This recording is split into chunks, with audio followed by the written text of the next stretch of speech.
நற்செய்தி வாசகம். புனித லூக்கா எழுதிய தூய நற்செய்தி அதிகாரம் 9 இறைவார்த்தைகள் 18 தொடக்கம் 22.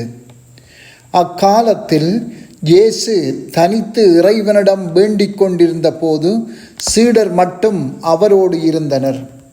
அப்போது அவர்களிடம், நான் யாரென மக்கள் சொல்கிறார்கள் என்று அவர் கேட்டார்.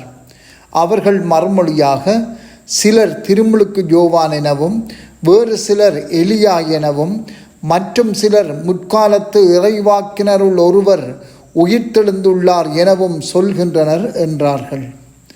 ஆனால் நீங்கள் நான் யாரெனச் சொல்கிறீர்கள் என்று அவர்களிடம் அவர் கேட்டார். பேதுரு மறுமொழியாக, நீர் கடவுளின் மெசியா என்றுரைத்தார். இதை யாரிடமும் சொல்ல வேண்டாம் என்று அவர்களிடம் அவர் கண்டிப்பாய் கூறினார். மேலும் இயேசு, மானிட மகன் பலவாறு துன்பப்படவும், மூப்பர்கள், தலைமை குருக்கள், மறைநூல் அறிஞர் ஆகியோரால் உதறி தள்ளப்பட்டு கொலை செய்யப்படவும், 3ஆம் நாளில் உயிருடன் எழுப்பப்படவும் வேண்டும் என்று சொன்னார். சிந்தனை. இயேசு தனித்து நின்று இறைவனிடம் வேண்டுவதையும், சீடர்கள் மட்டும் அவரோடு இருப்பதையும் நற்செய்தி வாசகம் பதிவிடுகின்றது.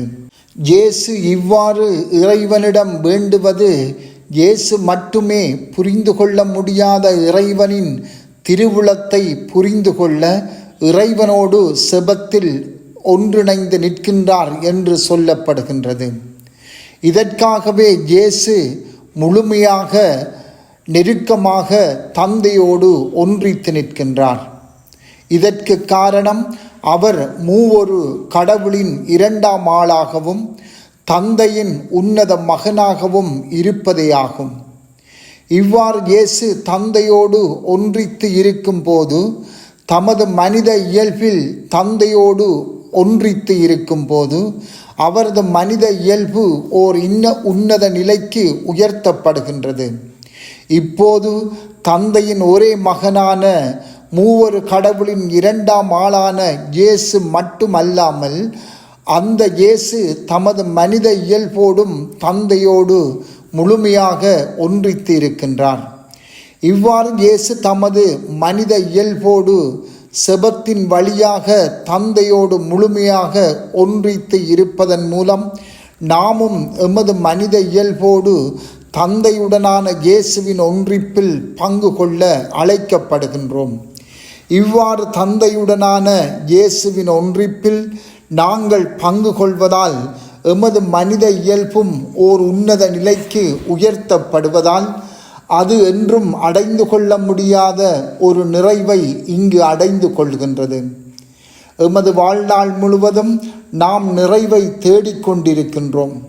நாங்கள் மகிழ்ச்சியாக வாழ விரும்புகின்றோம். இது இயற்கையாகவே எமது மனித இயல்பில் பதிக்கப்பட்டுள்ள ஒன்றாகும்.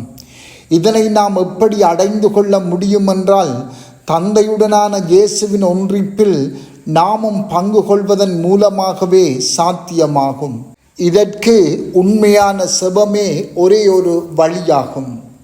அன்றாடம் நாங்கள் உண்மையான ஆழமான செபத்திலே ஈடுபட முடிகின்றதா? இயேசுவின் ஒன்றிப்பில் எம்மால் பங்கு கொள்ள முடிகின்றதா? இன்று ஆண்டவர் முன் சென்று எம்மையும் அவரது ஒன்றிப்பில் பங்கு கொள்ள ஈர்த்து கொள்ளும்படி மன்றாடுவோமாக. செபம். ஆண்டவரே, பாவத்தின் இயல்புக்குள் சிக்கப்பட்டுள்ள எமது வாழ்வை தந்தையுடனான உமது ஒன்றிப்பில் கலந்து கொள்ள எம்மை உம்மோடு எப்போதும் வைத்து கொள்ளும். ஆமென்.